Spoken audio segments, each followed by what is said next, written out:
Hello and welcome to the Divine Renovation Podcast, where we seek to inspire and equip you to bring your parish from maintenance to mission.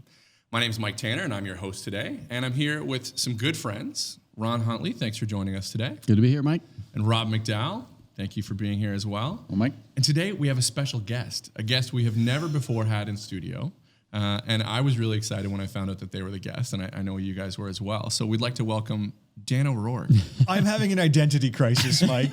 You're in my chair. This is really confusing. I am in your chair. It's a nice spot. I like it here. It's good. So I'm used to sitting there asking questions and not having to think. Now I've got to sit over here and actually offer something other than questions. It's very off-putting. It's a very different experience, isn't it? Oh my gosh, I have no idea where this is going to go. I'm excited to actually. One of the things that we want people to do all the time is to sort of have an experience and sort of challenge themselves in certain ways. And I think this is really fun because typically you're here guiding the conversation and you don't get to say much. And so today you are expected to say an awful lot. So I hope that you have a lot to say today. And the topic that we wanted to talk about today, I think it's important as we talk about building teams and all these sorts of things are how do we recruit for ministry and raise up leaders? How do we do that effectively? How do we do that at all? So, Ron, I know this is something that has been a big passion of yours. So, without giving me the one-word answer, how do we recruit for ministry and how do we raise up leaders? What's it all about? Yeah, it's really important. It's built right into how people do Alpha, but Alpha is just one ministry, and not just one ministry. It's a foundational ministry, but every other ministry struggles with it too. In fact, when you come alongside of ministry leaders and ask them what their biggest struggle is, I guarantee you, no matter where you live in the world, no matter where you live in the world or what ministry is, the number one thing ministry leaders struggle with is not having enough people in their ministry. And so it really is a problem that we have to help people solve if we're in leadership and we want to equip these different ministries. And so I've whittled it down to 6 things. I'll just spit through them and then we can maybe unpack it. But the first thing is we need to be able to identify potential team members. The second thing is we need to be able to recruit them effectively. The third thing is we need to equip them well so that they do what they do well. The fourth thing is then we need to empower them with some form of ministry and or leadership. And then we need to support them well. And finally, we need to multiply them and help them multiply themselves. And so I think that 6-fold process is what all of us can apply to our ministries, but not only our ministries. You can apply this to your volunteer work outside of the church. You can apply this to your business. Like these principles can be applied to anything that has a mission and a purpose, and you need to resource with great people to be successful. And what, I guess one of my things is it sounds great. Like you're like, okay, those are all the steps. But I think in particular of identification. So how do you, Rob, as you're working with a group, as you're working with a team, how do you start to identify the people that you want to bring into leadership situations, and what does that look like? Yeah, one of the things that we're always talking about, particularly is leadership pipelines, right? And so you want to have avenues and onboards for, say everybody, but at least the majority of people, where people get to step into and do tasks, right? And when they're in the tasks, you want to be observing them well, and we talk about, we have what we use the acronym FACT: faithful, available, contagious, and teachable, right? And you're trying to, as they go about their day-to-day response or their tasks, you're asking yourself the question, can they lead themselves well? Right? Because if you can't lead yourself well, you're never going to lead anyone else well. And then from that, observe, what their gifts and abilities are. And if you see in them the ability to actually step up and not just lead themselves well, but lead other people well, then that's an opportunity to go in and have a conversation with them and, cast the vision and invite them into stepping up. Yeah, and so, what Rob just shared was probably multiple steps all at once within that, right? Because it assumes they're already in ministry, which means you already recruited them. Right. And so the FACT absolutely does help you in multiple phases of developing people. But the recruiting is, here's how most people recruit in the church for ministries. Hey, Father, could you do an announcement? We don't have enough people. And or can we put it in the bulletin? Because that works every time. Like, no, it doesn't. And if all Father's talking about is all the ministries that don't have anybody to do anything, he's going to be up there talking a long time because it's a problem for everybody. And so really the best way to identify people is to get to know people. Like, how are you getting to know people? And the problem with church is oftentimes we're in a particular ministry for so long, all we're doing is hanging out with the same people all the time. So you're literally not meeting anyone new. Yeah. And that's where Alpha can be such a great tool, because you literally have dinner with people 11 weeks in a row.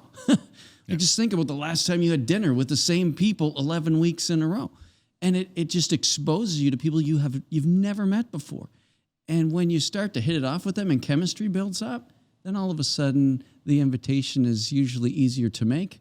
And it's easier to receive, because if you're asking me to something and I've gotten to know you, I grow in trust for you. Mm-hmm. And the problem with most churches is we're just hanging around with the same people all the time. No wonder we can't find anybody new to identify as potential people for our ministry. And so we have to find ways to create platforms where we're getting to know different people. We have to get out of our comfort zone. We have to, make it a point. And so in your particular ministry, I would challenge 5 or 6 people and say, I want you to introduce yourself to 3 new people in the next 2 weeks, and come back and find out, who are they? Tell me about their family. Where did they come from? What's their faith story? What are they engaged with now?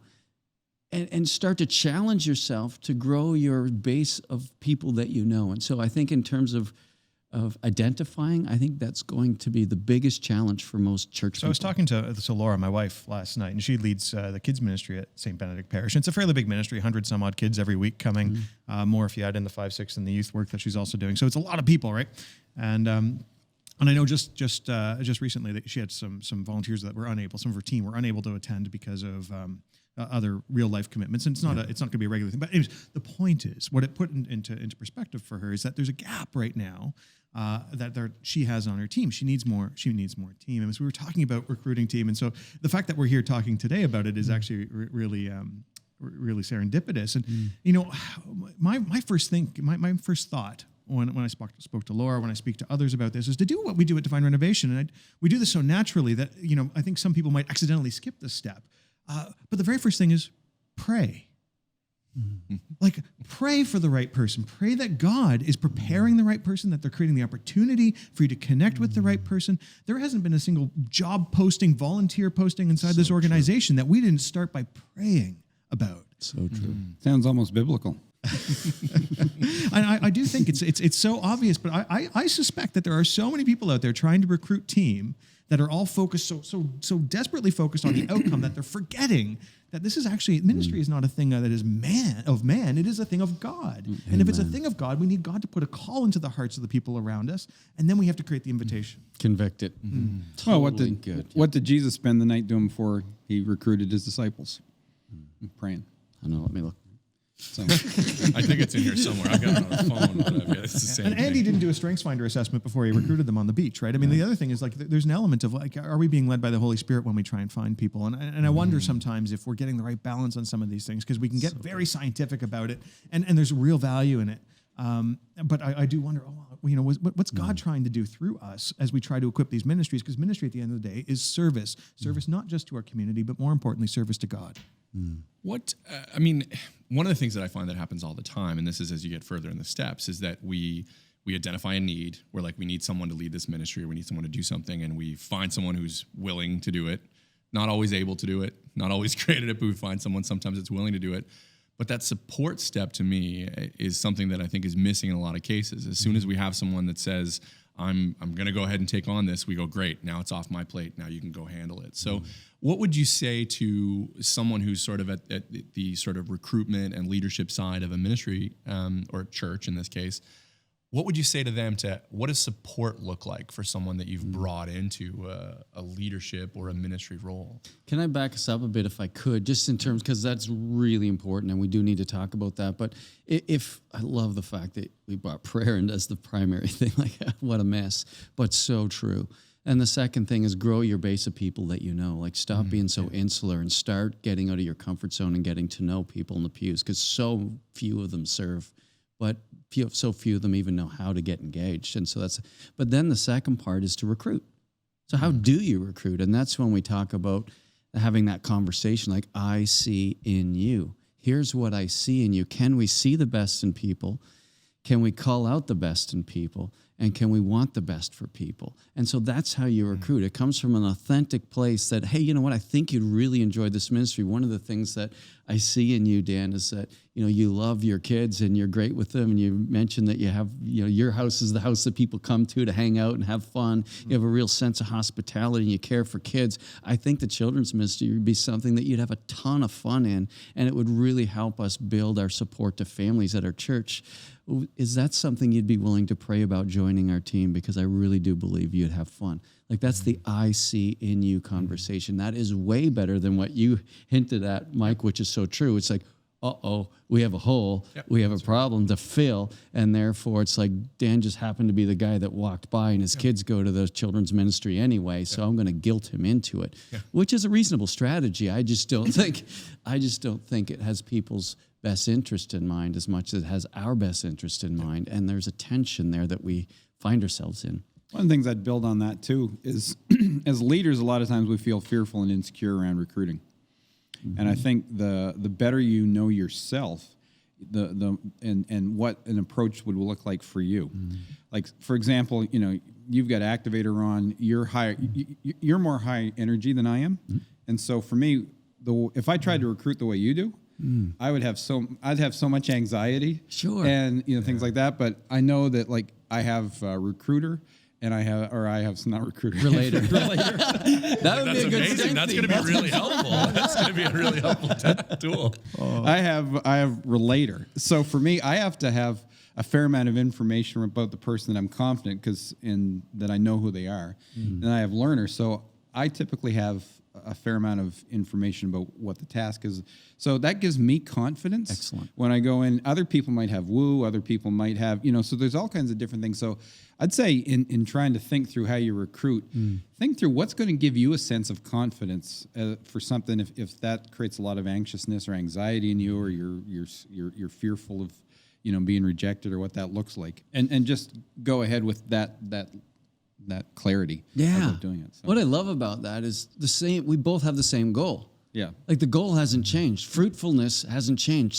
What success looks like hasn't changed, but how we go about doing it based on how we're hardwired, and it does need to be taken into consideration. I absolutely love that. What can't happen, though, is, I'm good at it, so I'll do it. You're not good at it, so you don't do it. That's not what we're talking about. We're saying we all need to do this. We need to equip all of our leaders to be good at this. And so to be able to take how they're hardwired into account as we're helping them develop strategies to be fruitful in identifying and recruiting is critical. Coming into this conversation today, I was like, I'm not sure what I've got to offer. I mean, like, have I recruited people for ministry? Yes, but I'm looking at you, Rob, and you, Ron. I'm like, you've recruited 1 million people into ministry, Ron, and so what can I possibly offer compared to some of your experience?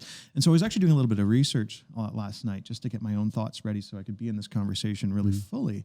And you know what struck me, and I think you're going to get this so quickly, buddy. I think you're going to see it, what I mean. But what struck me is, so much of the conversation about how you recruit people into ministry is actually very, very similar to the conversations we would have as a ministry in terms of how do we recruit donors to help our ministry thrive and survive. Because what are we doing? We're asking people to give.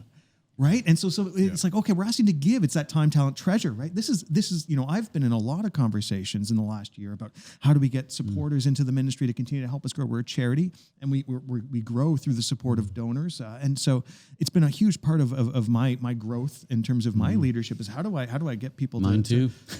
Yeah. And so you do it so naturally though, Ron. And even in your little sample that you gave us earlier about recruiting me into kids ministry, which I'm all in for, by the way. Which sounded good. I was like, I think he's going to be in kids. I think I'm in it. Yeah, right. But what you spoke on, and you do it so naturally, but I want to tease it out for people who aren't as natural at it as you might be, is you don't speak to the problem. You speak to the opportunity of impact. Right? It's like you didn't say, look, we're short a whole bunch of people at kids ministry and we could really use the help. That's one way you can do it. And you will get some people. That is a way. And it's just not necessarily the most fruitful way. What you started to do is paint a picture of how their giving is going to make an impact. And I can't remember your exact wording, but the opportunity is something like, hey, look, it's really important that kids in our parish want to come to church, that they're growing in relationship with Jesus, that the faith is important to them. And we also want for parents upstairs in our church to be able to experience the Mass fully and completely. And would you be willing to help make that happen? Because we have this kids ministry and it is going really well, and kids are on fire for faith. They're dragging their parents to church. It's the kind of church that we want to be. Is that something that you want to contribute to? Right. And that's a different ask. Yeah. And so what you're doing is you're casting vision. You're casting vision of what we want to create for families. And so the nuance in that would be, is that instead of saying, is that something you would like to help manage? It says, I see you have the gifts to bring that to fruition. And I think you would love it. Right? Versus, would you be willing to help? This is why you do it so naturally. Me, I got to think it through a little bit. It's natural. But your point is well taken, because you're painting the picture of what the church could look like, and you clearly have the gifts to make that happen because you do it in your own life anyway. Would you be willing to use your gifts to help us to get there? Because I think you're going to love it. But in that, you're also showing the fact that what you do will make a difference. Right. You're not just plugging a hole. Right. You're not just filling time. It's going to fulfill a vision. But and so what you're going to do is actually make a difference with your time. Yeah. As opposed to we could really use 20 more people to do this, and wondering if you'd be willing to show up every Tuesday afternoon for 3 hours. And it's like, okay, so we're just something to keep the doors open. We're just, there's no real like what difference is it going to make if I show up to this ministry or this, And I also think back to that identify step, step one, which is, how do we identify the right people, and what are some of the qualities we're looking for? And for me, automatically, we've done this in our ministry over and over and over again, it becomes a question of what is their trajectory towards Jesus? What is their trajectory into our faith? Are they moving closer to God? Is that something they're desiring? Are we seeing symptoms of that over in their lives? Because we can often, we'll rule people out while they're early in their journey, or they're not quite Catholic enough yet. And it's like, well, that might be true depending on the ministry we're talking about. Right. But I'm more keen to see whether or not they're moving and growing in their faith, whether they're hungry and chasing God in their lives, because I think that's a better statement of health. I would prefer someone who is further away but is on the right trajectory than someone who has been that long traditional parishioner that's been in the front pew for the last 30 years, but isn't showing me any movement in terms of their trajectory. They're not on fire in the way that I would be looking for. Now that we've identified someone, we think they're the right person, we've recruited them, now hopefully they think they're the right person, how do we then equip them for success? What does that look like, Rob? Well, you got to really focus on what the onboarding process looks like with them, and so what do they need to be successful? What information do they need? Is this a position where you need them to be really clear on the vision, or not as clear, depending on the scope of what they're doing, things along those lines. So what information do they need? And then what skills do they need? And do they naturally already have those skills, and do we know that or not? Or are we going to work with them to help them have those skills? I think is a couple of the questions that you need to kind of wrestle through. I love that, because what you're saying is, just because somebody comes into your ministry doesn't mean they need to be able to do the whole thing right off the bat. Like, have entry-level places where they can just dip their toe, get to know the people in the ministry. Hopefully you've buddied them up with somebody that's contagious and fun and remembers what it was like to start new. And work them into the ministry in ways that are gentle and appropriate, versus giving them a great big binder and say, welcome to the ministry, you start next week. So I don't do this very well. So if I admit my own failing in this, I think I'm fairly good at doing the what does done look like, because it's something I'll always have in my head. Like, this is what I want the outcome to be.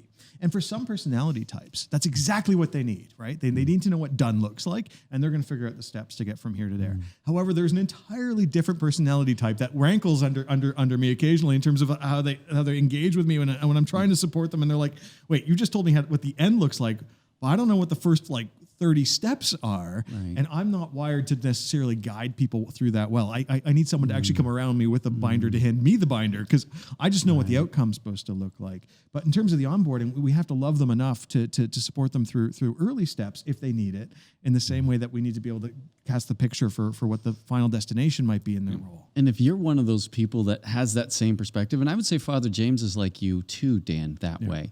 You guys, there's nothing wrong with that if you've got the right people, but there's a whole subset of people that's not the right thing for. And there's a great book that I would advise if you're listening and you feel like you're in that position. Ken Blanchard, who wrote The 1 Minute Manager, also did something on situational leadership. And it's so good because it breaks it down into 4 categories: directional leadership, coaching, support, and delegating. And what you're saying, Dan, is I'm a delegator. I say what done looks like and say, go get them. I trust you.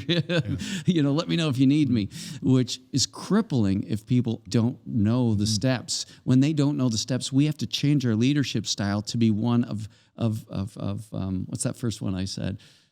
Directive. Thank you. Yep. And really walk with them hand in hand through everything. Well, you've challenged me on a number of occasions, Ron. You've coached me into this. You've challenged me on this. You've punched me, I think, occasionally, because I lean so heavily into that delegative leadership style. And if a person on our team it doesn't respond well to that, it's not it doesn't condemn them. It's the problem isn't them. The problem is me. And so I'm like, okay, yeah, you're right. I've got to grow in my leadership roles in order to support them in a way that they can actually do the thing that God's calling them to do. And that can be challenging for us as leaders, especially and you gave me the language and the book. You gave me the language and the book to understand. Okay, some of my natural tendencies are going to get in the way of people succeeding. Well, that's a problem that I've got to solve, not that they've got to solve. Well, and I think that comes into, that leads really to me, that conversation especially leads me into the empowerment side of things, because very few people feel very empowered in their day-to-day life. Most people go to their job and they're told what to do, and they're told the tasks, and they're told what everything looks like, and they're never told, go take a risk, go do something. I trust you. I have faith in you. I believe in you, and you get to go do that. So when you say to someone who's coming from a situation where their boss says, these are all the things I need in all the paperwork this week, and then you say, I trust you, go do it. This is what the end looks like. They're like, am I going to get in trouble if I actually go ahead and do this? And that's a huge struggle, I know, for some people. Well, and what you're talking about, Mike, is the opposite of what Dan's talking about, but it's the same problem. If people have a natural directive leadership style, and somebody's actually really competent in an area, then now they feel micromanaged. Yep. And that's no fun either. Yep. And so what would it look like if all of us as leaders in the church, in ministries and pastors, leadership teams, understood those 4 different styles, and we could change our own leadership style based on what was needed from the people that we were equipping. And that's really what we're saying. A number of years ago, and this came, I think, out of the Boy Scouts organization, but it was one of the practical things that I kind of tucked away is like when you're recruiting volunteers, and it's kind of that tension between how much information and not giving them too much information. You just don't throw a binder at them. And I remember this guy saying, what are the 3 most important things they need to know to be successful? And write out 3 bullet points. And that'll give them enough direction, know what it is, but it's not so much information that overwhelms them. And I just remember that kind of being a rule of thumb of, how do you summarize it so that 3 things would help someone know what it looks like to be successful?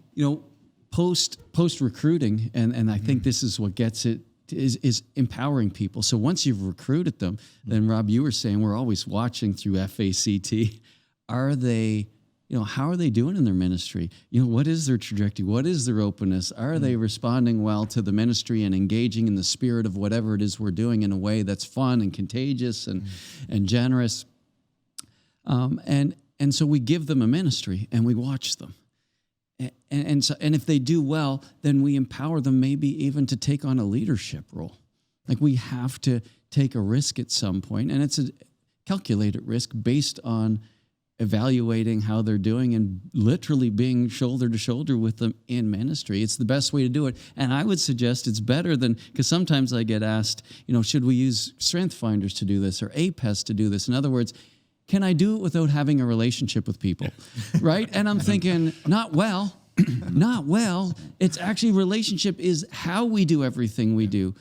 All these other tools just help us to put language around it, but it doesn't replace building those relationships. And we get to a point in the recruiting process, if they've said yes, that we start to see how they function in ministry, and then we empower them with a role of a leadership and influence. I love in Romans 12:3, it talks there about think of yourselves with sober judgment, or think of yourselves accurately. And so it speaks to self-awareness. And then right after that, it talks about, in verse 4 and 5, about connecting into the body and being part of it. And it's like we need to be self-aware. Why?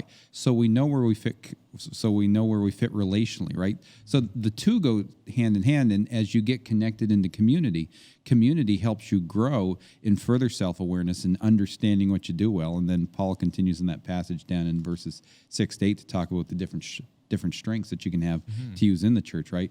And so what you're talking about, Ron, and the idea of relationship, and this is true for us, is when you get feedback, healthy feedback from people, when you're living in a relationship, when you say, oh, you did a great job about that, or you know, you're able to say, I don't think you're as good in that area. You know, it helps you to grow. It helps you to figure out what you're good at. It helps you to figure out how you should be empowered. I think this conversation has been great for people because I think that there's. Are you trying to kill our conversation? I'm I hope not, because we haven't talked about support trying yet. to immediately kill the multiply. conversation. I feel like I'm being disempowered. So I'm cognizant of time, and I would like to actually finish off with sort of the support and then raising up leaders. But when we're talking about that, if you're a parish and you're saying, okay, we have this need, we've started to identify things, how do you make that ramp up and take off? How do you go beyond just like, okay, we've got the roles filled and we're helping people do it? What's that final push in terms of getting that to be a successful program that then feeds that program? So I think part of it, and I've been guilty of this, terribly guilty of it, is when you do recruit really good people and they become good leaders and you get really excited about them, you leave them alone. And you assume they're always going to be equally jacked up, equally excited and motivated and inspired and equipped. And it's not true. Everyone needs support, no matter how amazing they are. And we've often fallen into the trap of thinking they don't need us. And that's always the wrong thing. And so we need to support sometimes we over-support the people who need it the most and we under-support the people who are most competent. But the reality is if you really support well your competent people, you'll get a disproportionate return on your investment of time and energy. And so we really do need to be careful of under-supporting really competent people. And finally, if you're supporting those people well, then to teach them how to identify, teach them how you saw them and how you brought them through that process of identify, recruit, equip, empower, and support. And then encourage them to use that lens of FACT to find people that they believe would be great for the ministry. And that whole process perpetuates itself. And so I think that's what works. We've seen it work over and over again. It is not easy. It's simple, but it's not easy. It requires discipline, intentionality, and it can never end because as soon as you stop doing it, your ministry will be hurting for people before you know it.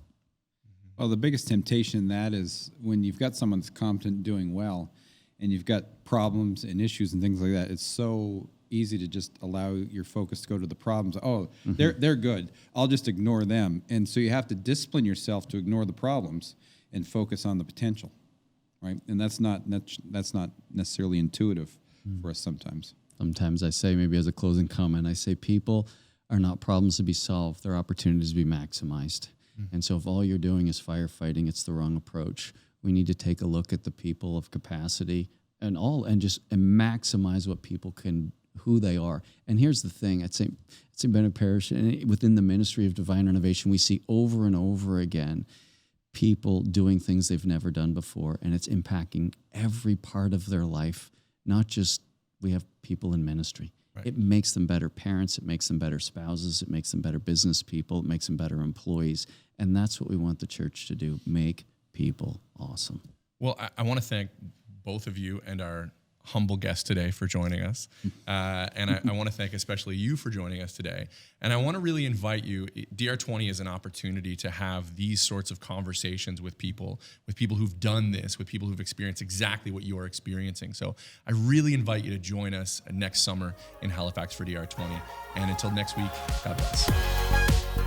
Thanks for listening. The Divine Renovation Guidebook is packed full of information, ideas, and examples where you can put pen to paper and work out your own goals and vision. To purchase your copy, follow the link in the description below. Next week on the podcast. The beginning of his public ministry, Jesus, after he heals Peter's mother-in-law, goes up to the hills to pray, and Peter comes the next morning and says, Lord, what are you doing here? Everyone's looking for you. The Lord is like, nope, I've got to go on to the next time because that's my purpose, that's my mission. So to the very nature, if you're mission focused, it inevitably means that you will have to be practiced in the art of saying no.